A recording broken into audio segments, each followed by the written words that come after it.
finally finished it. I finished my fabricwheeloffate make 4. I feel like it's taken me a long time to get here. I want to insert a little video clip of me wearing the make, and then I want to come back and talk to you about it, and also share a little bit of life content and other sewing content.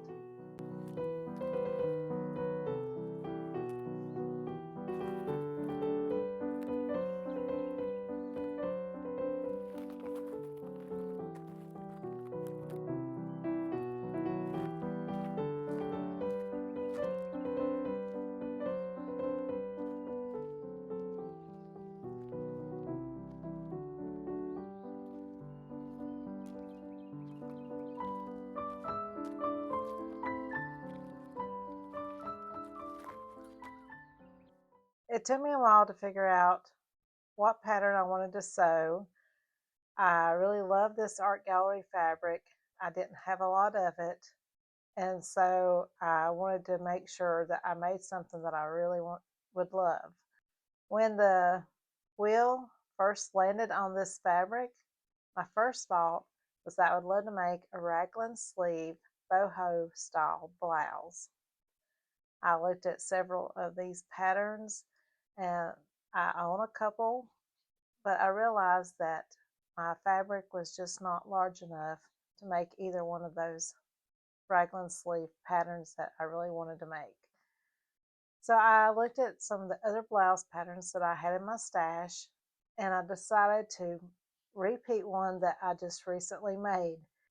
You'll recognize M7976. I recently made this blouse.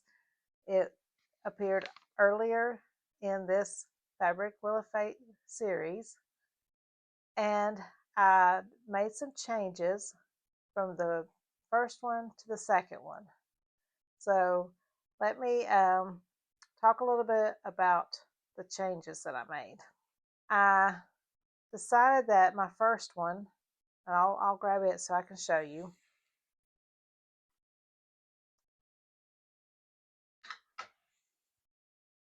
This is the first one, and in the M7976 there are 4 options. This is option A, which is a cropped, oversized blouse. It has a beautiful pleat here at the front.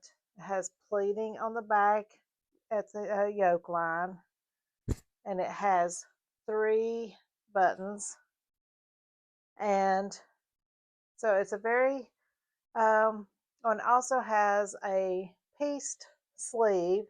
So the front pattern piece has all one sleeve, but the back has a separate pattern piece that connects after you sew your yoke and your back bottom piece together. Then you attach that sleeve piece. It's still a very simple construction, but it is very cropped. And so I decided that my second one, that I would like to make it longer. So let me show you what I did to my pattern piece.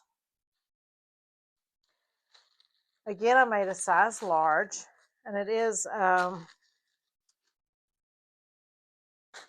this is the cropped version, but there is a shortening length and line, and here I added 2 inches. And on the back, I just folded up the excess that I didn't need for the other combinations in case I want to use it. And so this is the regular hemline for version A. And there is what that pleat looks like on the sleeve. Well, you have to add the same 2 inches on the shortening length and line of the back lower bodice, as well as on the facing piece that runs along this front here. There is a shortening length and line there. So that are the 3 pattern pieces you have to add length to if you're making that adjustment. The only other thing that I did is this pattern has got a 5/8 seam. The only other thing that I did for this pattern is on the side seams underneath the arm and down the side, I used a 4/8 inch seam allowance instead of the 5/8. Everywhere else, I used the recommended 5/8 inch seam allowance. I'm having trouble getting my words out. I'm feeling a little hoarse, but my allergies are slowly improving. And I'm going to talk a little bit about that in a moment because I was able to get outdoors yesterday. And yeah, I'm feeling a little hoarse now, but not as bad as what I have been. So this is a great little blouse. Let me grab my top.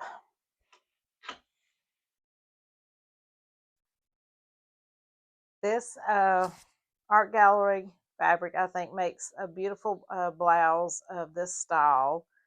Now, it has lots of different colors, and it has the same beautiful pleat.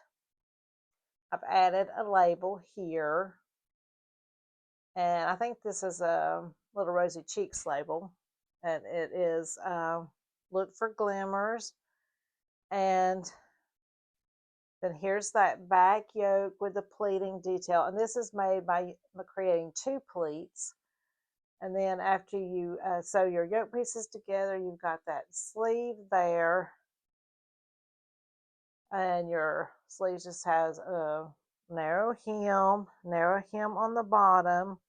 And where I added those 2 inches, I knew I would need more than 3 buttons. And so I did not follow their button guide. I knew that the top button needed to be somewhere around this point. And it doesn't look as sharp when you turn it as it does on the pattern piece. Yeah, and it just looks softer. And this is a very fluid, drapey. It's a little slippery to work with, but it's a very drapey viscose. And I used some the lightweight interfacing that my friend Lynn mailed to me. Thank you, Lynn, again for sending that. It worked perfectly for this blouse. It was a lightweight interfacing that's made for using with viscose fabric. And you'll see that this is a beautiful, got lots of beautiful colors. And I had hoped that I had some hot pink buttons in my stash. And I've got a ton of buttons now, but I couldn't find a hot pink one. I found some green ones and some yellow ones, but I opted just to go with white, and I'm really happy with that. So back to the button placement. I use 5 buttons because I feel like odd number buttons look better. And instead of using the guide, I used one of these tools. I do not know what it's called.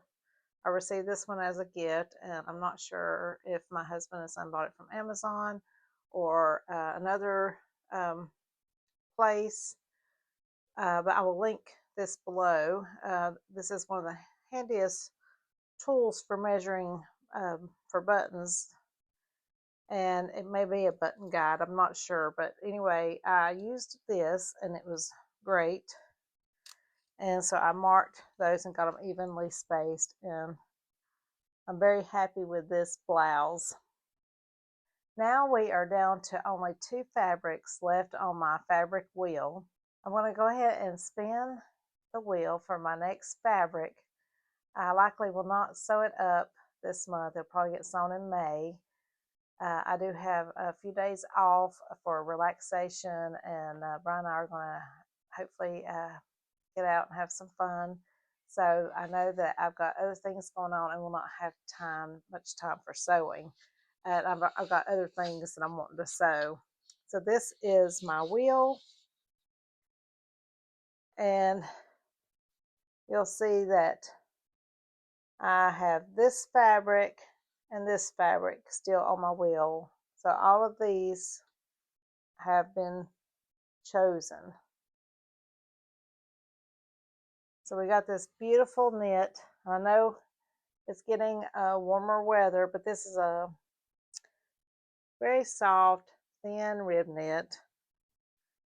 It came from a Beyond the Pink Door Think Pink subscription box. It's very lovely, and yeah, it's so soft. So this is my other fabric, and it is a lightweight cotton. Let's spin the wheel. And we have the knit fabric. So I do have an idea for that fabric. Hopefully it'll work out. I won't have any problems. There should be plenty of it. I think there's 2 meters of that fabric, if I remember correctly. And so I look forward to sewing it. There is something else that I want to get sewn soon. I purchased a new pattern. It is the Maison Fauve Almost shirt. It is one of their newest pattern releases. And it has 2 styles of collar. It can have either a little collar or no collar. And it has an interesting yoke detail at the shoulders. And there's also a button up top. But I think that is, yeah, an adorable blouse. And it does not require much fabric. That was one of the things that drew me to this pattern, is that I think that I can use some of my smaller cuts of fabric for this blouse. And so yeah, I'm looking forward to that. And the other thing that I've purchased, and I'm still waiting on the rest of my order, but I did order the Name Clothing Syli dress and blouse pattern. And I purchased that from Andrea at Beyond the Pink Door. Got the A0 printed also, and I've ordered some other bits, but she has a discount on this particular pattern for this month. It is her pattern of the month, and so you can get a discount for the Name Clothing Syli blouse. I am not interested in the dress. I am wanting to make the blouse, and I'd like to use one of my viscose fabrics that I have in my stash for this. I really like the way it looked. She had several of her sew inspired makers make this, and she also made it herself, and I really like the versions that were made in viscose. I really like the way they looked, and so I'd like to give that blouse a go. And I really like the way, I don't know if you can tell here, that the top of her dress is, I know that it has a pin tuck or a pleat that goes across, and I'm not sure if I want that. I kind of like the way they don't have it in this model, but I also like the little tie detail on the sleeves, but I also like the open sleeve, so I'm not sure which sleeve variation that I would go with. But it is, yeah, gonna make I think a beautiful blouse. So let me talk a little bit about some other bits. So I want to share some photos at the end of a little boating that Brian and I did over the weekend. And so it's the first day that I've been able to go with him fishing, and I've just been so bad with my allergies this year. I'm taking allergy medicine and asthma medicine, and just having a really tough time. And I'm going to be seeing an allergy specialist, so hopefully I can get some more relief. So I was happy that I felt well enough to go. Well, the weather here has been all over the place. So we've had really cold mornings, but then it's getting like hot in the afternoons. And I'll insert a clip too of what I wore, because I did wear a me-made top that I'm finding that I'm wearing more than I thought I would. And it's the True Bias Jessie tee, the little cropped black one that I made. I tend to reach for it a lot. And I've got it paired with a pair of inexpensive hiking quick dry pants that I ordered off of Amazon, and they are advertised as being great for gym wear, yoga, hiking, fishing, you know, you name it. But they're got like a stretchy waistband, lots of pockets, and kind of stylish, and like I said, quick dry. And I also wore a pair of Choco sandals, and I'm glad I did because I've got a little story to tell about that. Um, my husband tried to talk me into wearing tennis shoes because it was cold when we left here. Now I did throw on a flannel shirt over it until we got out on the boat and it was warming up, and then I took the flannel shirt off. But yeah, we stopped one time to get off the boat for a few minutes and climb up on this rock, and it was the rock had this, I guess, silt or slime like stuff that was on it, and part of it was the same color as the rock, but part of it was kind of green, so we knew the greenish part was slick.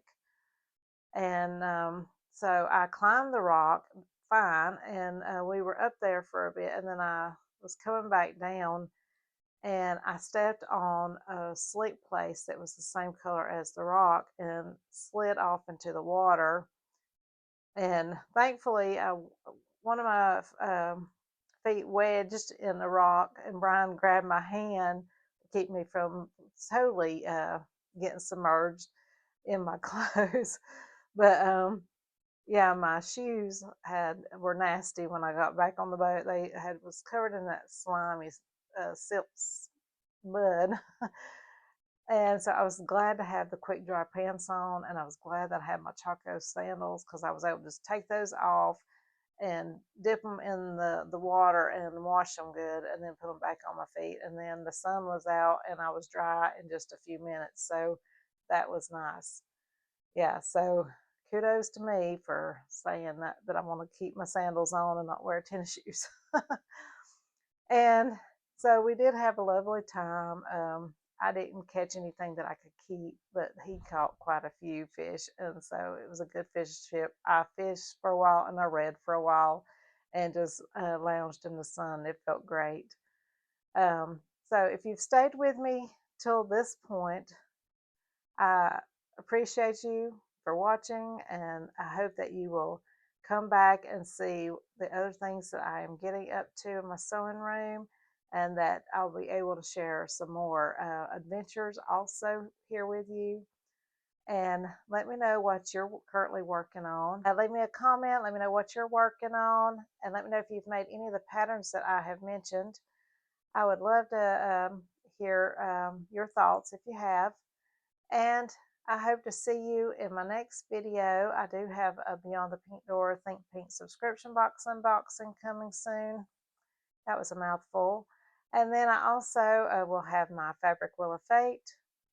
And I'll also hopefully share my April makes or see you in a Friday sews.